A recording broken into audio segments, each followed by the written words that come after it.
Solution et amis. Et paye à Patrick Malois Vengi. Pompe funèbre. Global Service. Du jamais vu à Paris. PFGS. Pompe funèbre Global Service Val-de-Vione. Pour l'enterrement de vos proches, parents, amis et autres connaissances. À Paris, en France, la grande maison spécialisée Pompe funèbre Global Service s'occupe de tout. De la morgue, cortège, jusqu'à l'enterrement au cimetière partout en France, adressez-vous chez les pros. Au numéro 25 rue Léon, Paris 18e arrondissement, métro Château Rouge. Renseignements et informations. Demandez Patrick Malois Vengi au 01 44 92 82 85 ou au 06 52 56 67 16 ou encore au 07 83 99 58 93 0033 à partir de l'étranger. Location des salles pour réception de la famille éprouvée. Pour la circonstance, divers autres services. Le rapatriement des corps à Kinshasa, en RDC et partout dans le monde. C'est l'affaire des pompes funèbres Global Service. S'occupe de tout.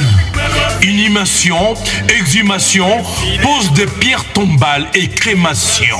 Renseignez-vous rapidement à Paris et aussi à Kinshasa. Faites confiance toujours aux pompes funèbres Global Service. Merci Patrick Malois Vengi, le grand bosseur, le grand baobab. Toujours. Ce sont des œuvres.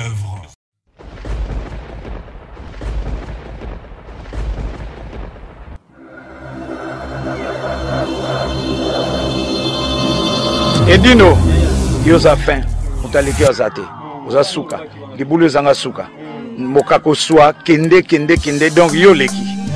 Edino image, yo na osenga yo, chikote bango. Réouverture. Théorie ouverture. Théorie. Voilà l'époque on est allé à Anatole France. Si vous tournez à l'avenue de la presse. C'est non combo. On changer déjà.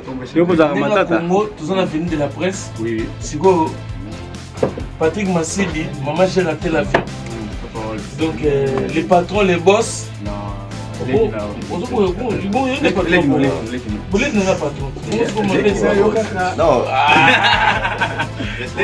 patrons, les boss. Donc, à Fumoli plan, à Bivé Foyoya, et tant que Mbiarador. Donc, plateau, donc, on a la champagne. Le tocha mokako soir. Parce que. Baleki baye na moto asika babi bango baye na maya sika moto asika j'ai su que comme il non il faut studio plateau donc système à BFM système à Canal Plus donc balobi bango baye bongo mangabali banda to boyango batu nyonso partout où vous êtes sur nos salles d'émission au moins à qualité image na yo ba makamuna yo ba faire na yo et yo kana e panzana partout donc une seule adresse 70 boulevard Anatole France. Et puis studio sans micro Bezawana. So vous voyez au coup de Patrick Massidi, au coup de Teddy Swap Teddy. Teddy comment qui m'a abonné? Oui, à mon scooter. Voilà mon scooter peut bien monter. Teddy Siyo, au coup de Teddy Bazaliawa. Donc studio Yasika. Confort yakilelo donc maramuto donc ba soigner on a ndenga danger donc venez nombreux boya opanza ba samona bino awa ya moni tolobi babi fallait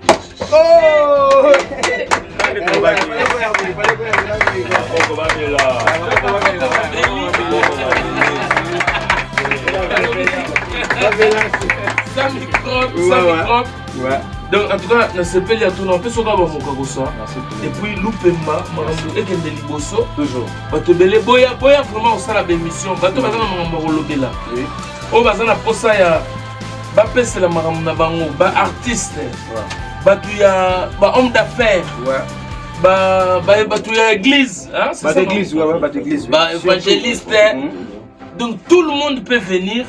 donc yaka kaka osolola kitoko bamettre bachampion o basgardino batankale bakola otobenda 100,000 na ye elegeleka na ndenga tv abendi 100,000 donc yo mpe yaka Patrick Masida aza wana akokoche yo okobenda mpe mwa 100,000 ata mwa 10,000 apama donc bakale bazebela baartiste baza tona bacambodge ilele cambodge artiste na biso mona bandala solo il y a des jours comme ça batankale bazali bakevin kayembe l'étudiant célèbre na chike sesila badiplôme ekota toza na bapomba awa donc makambo tu bana mai bazebele awa bafandifandi na bakanape confort teleme ekito bachampion chao maboko azali awa bakotya maboko donc des fois te en tout cas balobi mpo na sécurité na bino sécurité mpe ezali bilo to ya ligue donc voilà on a une roloba comment faire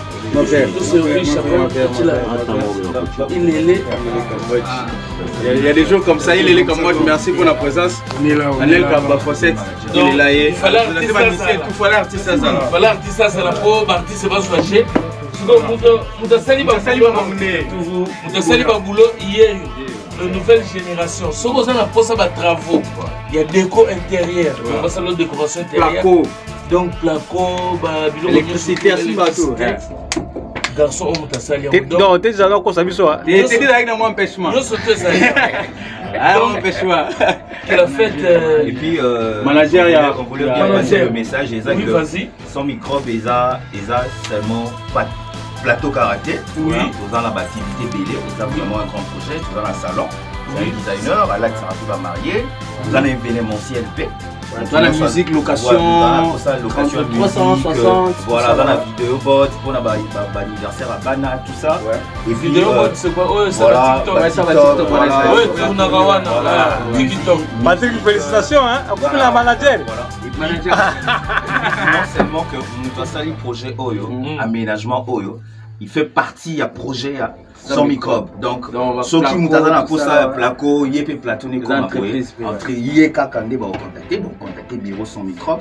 On va appeler monsieur Patrick Massidi. Surtout à l'équipe, on va pour ça à 200. À Cambodge. Il y a des jours comme ça. En bon niveau. Il faut bien un boss, en tout cas, il a les boss, c'est lui. Il n'y a pas de boss. C'est lui les boss. Donc, vous comprenez que nouvelle génération, il y a Poto et Ena Makambo. Voilà. Donc, il y a jeune à l'élo. Babi projet c'est projet. Pour te assurer que non, au télémine à point, on met la canette dans l'ONG. Jeune à l'élo, va se réfléchir. Jeune à l'élo pour les bélés. On s'allait l'émission dans l'ONG. On s'allait l'émission dans l'ONG. Salon de coiffure. Babi, l'émission dans l'ONG. Donc, Babi, la nouvelle génération. Donc bano baye na mangambasika baye na moda ba studio yebande bafuta bureau bano baye binde bafuta bureau yo ga yidi na zocha ba commentaire donc génération sika yebande bafuta bureau yebande nge ya ko manager ba business balabala to boyi yeba ko solola ba boyi balabala to wono zo boki la fa finance jamais quoi yo ko coller de l'oriente de caliente pula de l'arda balobi sauce à la poulanda chaude de chaud partout. On a attendu à bureau, le studio sans micro. Et qu'il a fait ce soir. Après, il va venir à Bango, il va venir à Cambodge. Il y a un qui a mon numéro. Mais il faut pas que ça micro va appeler journaliste. Bien sûr. Mais bon, vous présentez comme journaliste, c'était pour venir comme.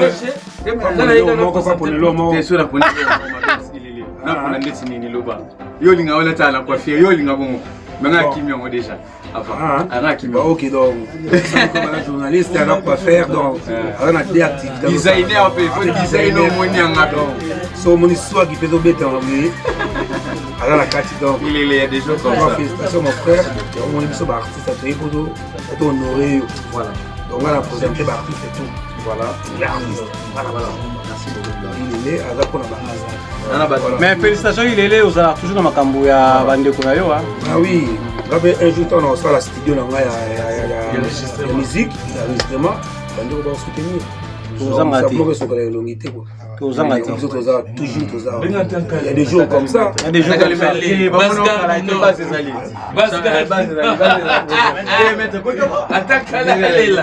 atakale ya kopesela bapomba bayoka kala loba na ete bolo bisaina c'est parce que na linga signaler bato bato ça va na ba force va été masidi zonga sala plateau yo soit niveau yem dai senga ke masidi zonga sala plateau ndenge nani abaki 100,000 wana koto suka le sakole Biso ndenge ndule allez comment on fait 4 champion biso ba ndule surtout to da Zénith jamais au facha bimselo mo amuki de les émissions là de ekotikaka otakale na ekotika polémique te to dole la koto la biso atakale ya ko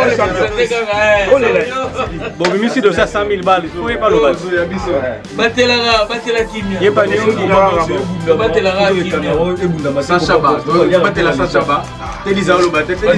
alors Patrick Masidi toto e banano siko plateau eza pona ba sentiment to pona penda ko tsalara non plateau to salango eza na bolongo ngana na identité Masidi eza plateau Masidi eza Masidi eza to tanga Masidi parce que to bi Masidi ndé Masidi yo po yebi ba tumsu ya libana ba tala na TikTok ba tala mo partout ba bateka eza Masidi parce que manager aza bon affaire la belle affaire quoi donc équipe bango to benga équipe nini to to ba équipe mobile sans micro biso tout ça donc tout na soyo to tout na Patrick Masidi par rapport à plateau mais salami ka pona ba sentiment to faut que quelque chose parce que depuis que comme na sentiment de en Europe pour déjà auto footamo oui bato ba sala ba footamo ça veut dire que ton moutaillé faut aider à moi quelque chose moyennant quelque chose donc ce que ça na inner d'état faut saler la mona par rapport à l'autre pour moi on s'insulter regarde comme bato ah oui so ya na bula Masidi sanganga et pour to bi ke bande ko la biso mususu to bi nde ba tourner hein ba tourner abanda ki wa longwa combien to bi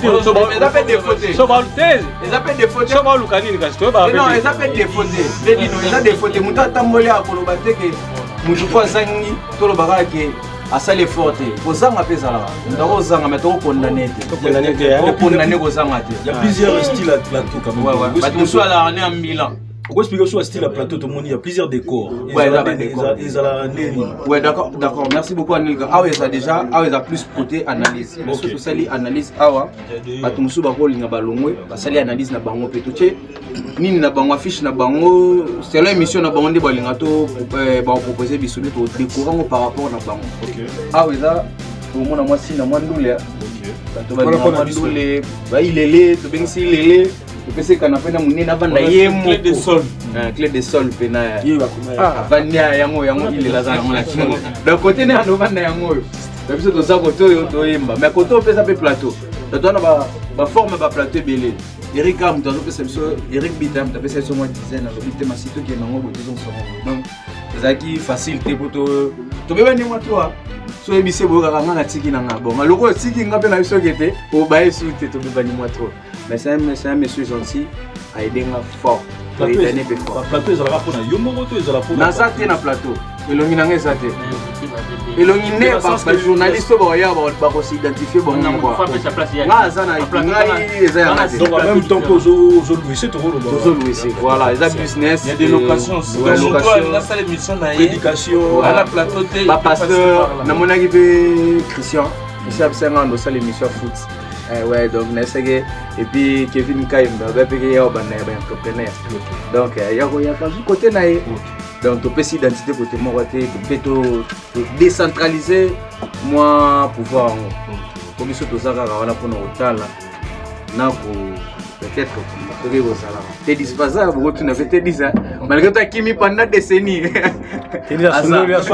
par rapport quand même en ce moment tout le monde a vu noter sur net que Bibino Bandai surtout système analyse et on va bien surtout système mais oui sur net pendant analyse pour Bandai analyse en ce moment tout le monde a vu ça fait plusieurs mois absence n'a pas dit à quoi ben tout ça n'a pas de travaux bon remarquez que non tout ça n'a pas de travaux fallait tous appeler à biso plateau ya bien où ezaki nga sepele ba ndeko ba innovaki j'ai aimé plateau ya Michel Aigle a innové fort so tali pe mo be bloa mike na yibi be et puis na benga ke na ese Aigle na yiba yiba ke pe comment évolution ça yibe moi idéologie moi aki na moi idéologie moi aki na moi yaki bien côté na plateau tala pena moi retour et nga fona ya bendi idéologie bien na beno yibang ya webisi na plateau aigle na yibi salenga pe moi bien et kiti singa te mena lobika ona ça kiti sur te alanda toujours le kamalamu alanda toujours le kamalamu donc alors retourne-nous c'est pour quand alors retour merci non la Nelka mais yaka na koto bata banini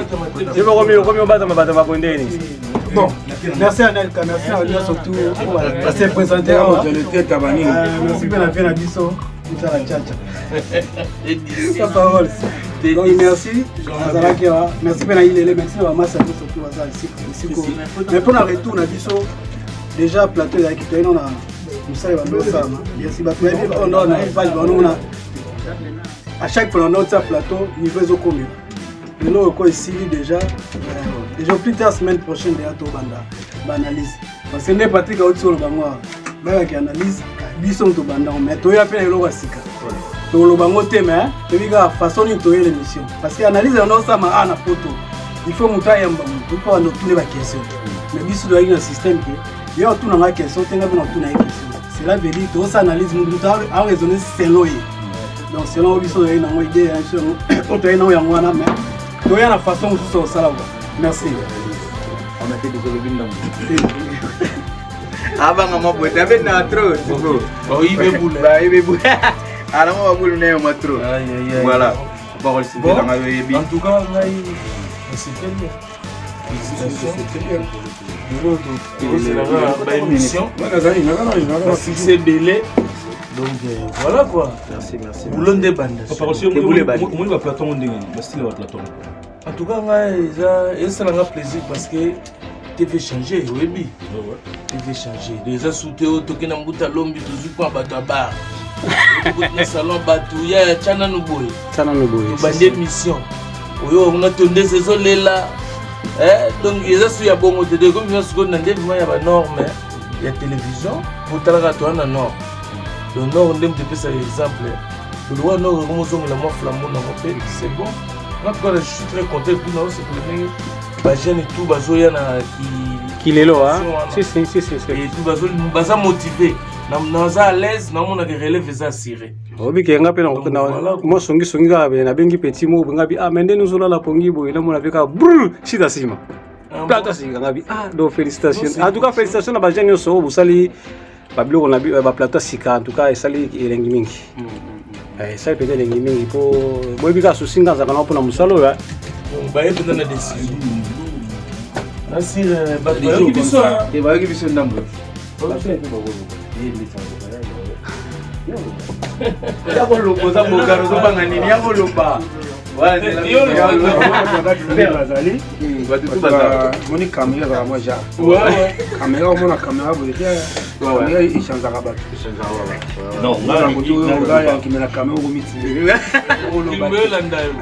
donc ici mon kenge zotal ici mon kenge ba fa mo ri bazotal Anelka ngalo belo mo ndeko wala ndakiso oui bango to anaki to no travailler na bango awa ko wa yiki na plateau bango le ka oui plateau za pour mutu yo sauf que tolinga moi tout ça moi discipline moi ekota tu vois parce que les gens de musu ba no tourner ba mo zo ndena sens monde ça apparemment on dirait baboy bango musu ba ya te tu vois plateau za pour tout le monde tant ça là on to annoncer tu ça notre plateau za pratique za tennis za neka non to ba pour tout le monde sauf que nous tenons à respecter kaka ba norme auto ça parce que c'est important c'est ton moyen de nous prendre dans le bateau mon ne soit journée c'est tout ibani mabe na biso za ndengwana oui mabe na biso za kana ndengwana yangwana yolo na bike vidéo na bande ko suba ya ba koyo kango c'est mais teri ça la raison babengani mutu te mais so moni que le logo Morizala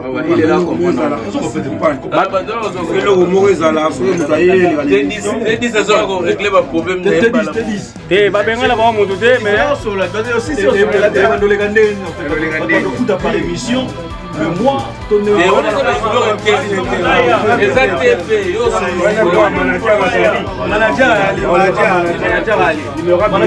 félicitations hein ça me comme la manager sans microbe, il y a Moutouté.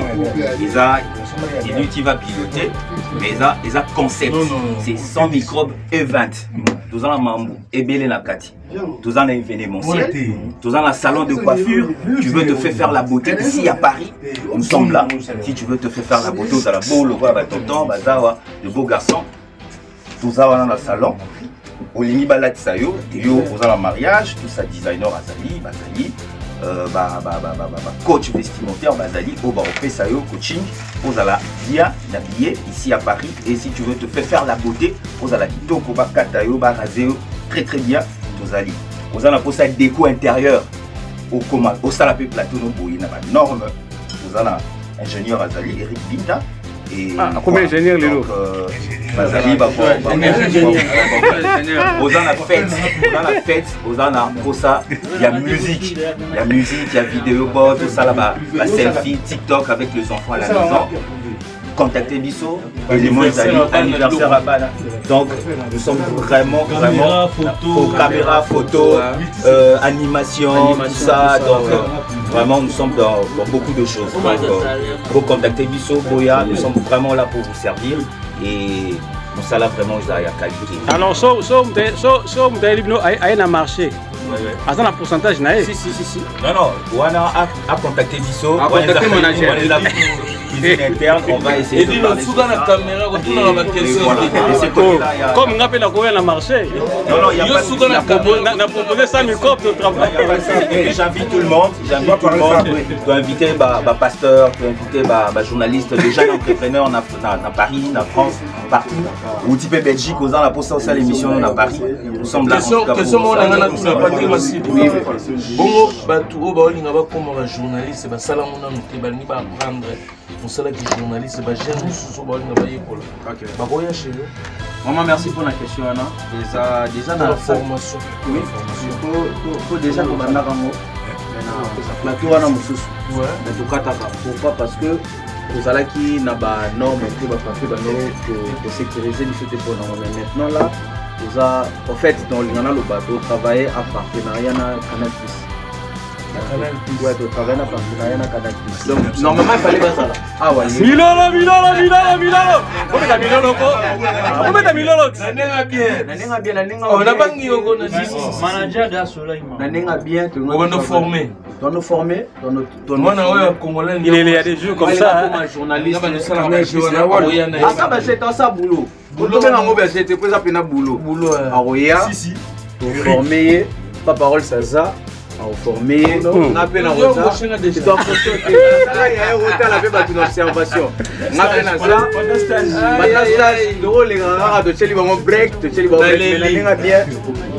S'il faut que je me présente, je dirais que moi-même je suis journaliste de formation.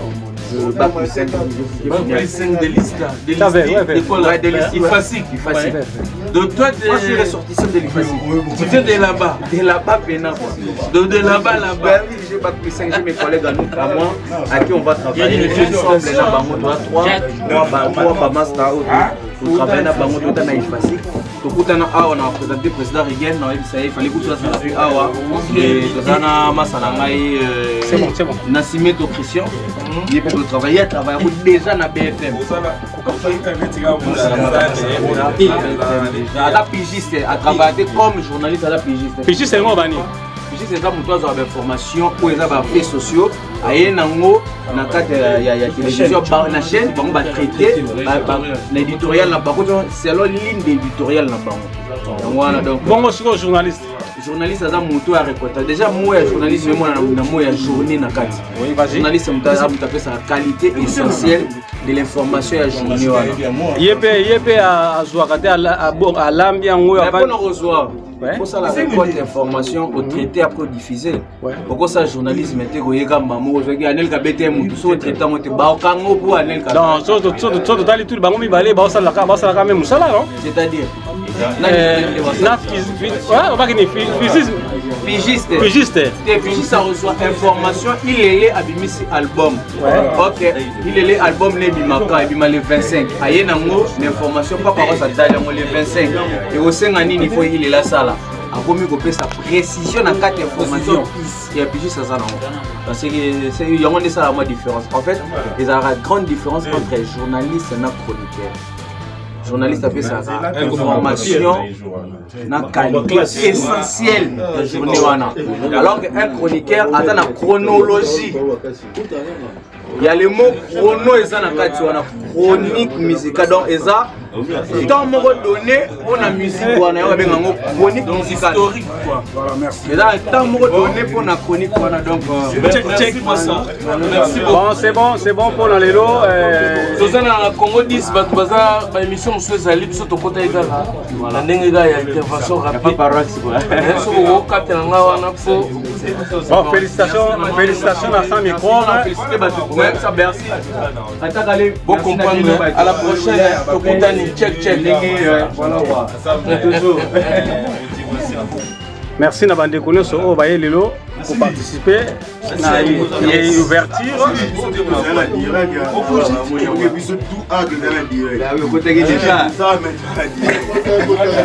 Kaba Fosset. Les kanisi bandeko.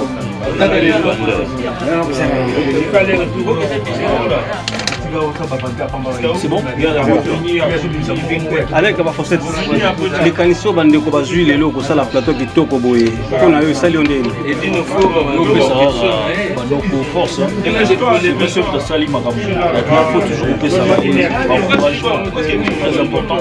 Voir un jeune à sali ou à sali déjà dans le plan, les autres par exemple la micro moro qui n'a pas sur la 400 et quelques parce que ce votant a bien soit à saluer on ne peut pas y son budget attirer la force à 400 on est là pour l'encourager surtout là monsieur Simba la jeunesse on a toujours partant parce que la jeunesse ils ne sont pas trop à l'erreur en tout cas la force na bango ba massa ba sali moi na bango ba sali logo na bango nous allons pour nous sa force comme va bien inviter ngana ya donc j'étais obligé d'être là parce que c'est la jeunesse donc il a ça parmi les jeunes j'étais obligé d'être là je crois na tuno motu na muko ezalaka bande ko mususu bazo respecter misala baninga na bango te esika musala ya ko vanda batalolengi wana tokolo bala bango bato balinga respecter musala baninga te bo apprécier donc aye ole aya bageza kasa musala na ye ayende ko l'exalaire aye ko vanda na ye siko so pe muninga abi na ye ke aza musala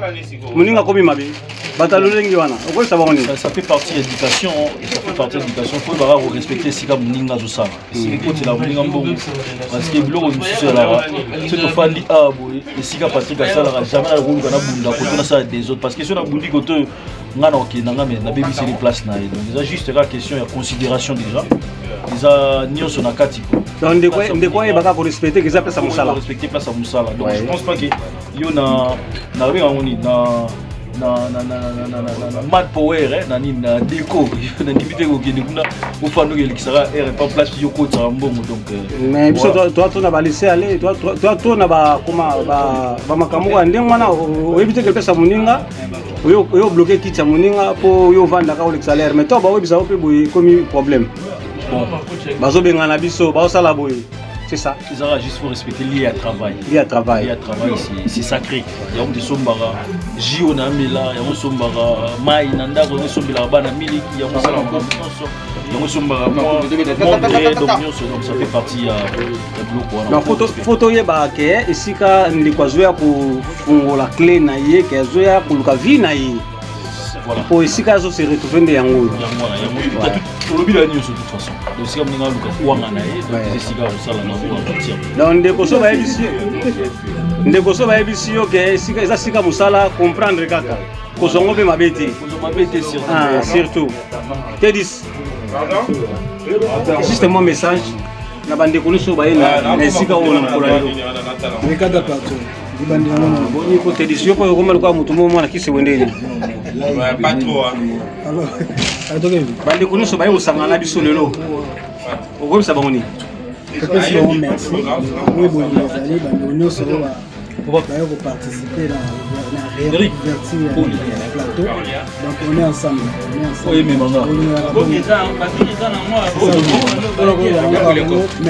de l'image. On est toujours ensemble.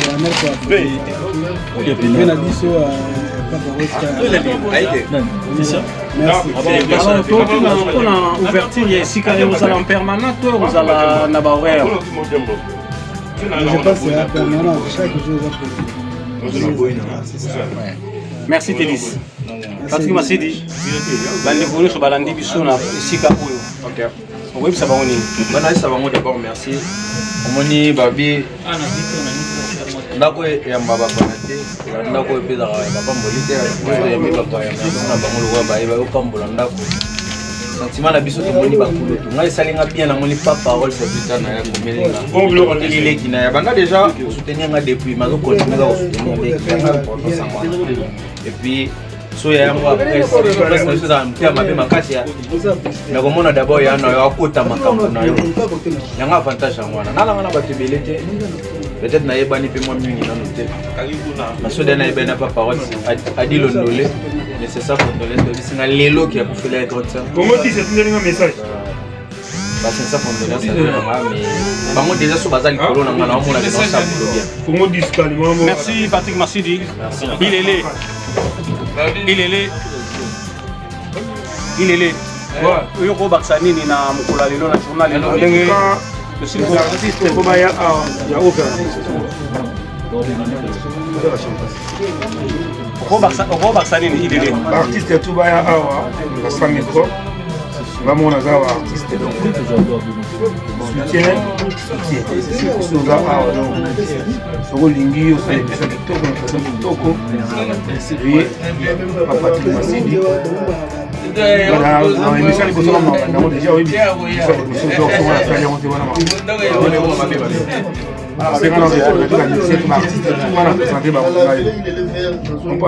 on est là. Il y a des jours comme ça. Des jours comme ça, donc. Tout va retour. Merci. Merci Nabato. Merci pour notre soutien. Merci. Merci Vedino. Merci Nayo Vedino, vraiment la présence. Merci Nanel Kaba Fossette. On a bien la place. Hier ce soir, on a échec de dessin.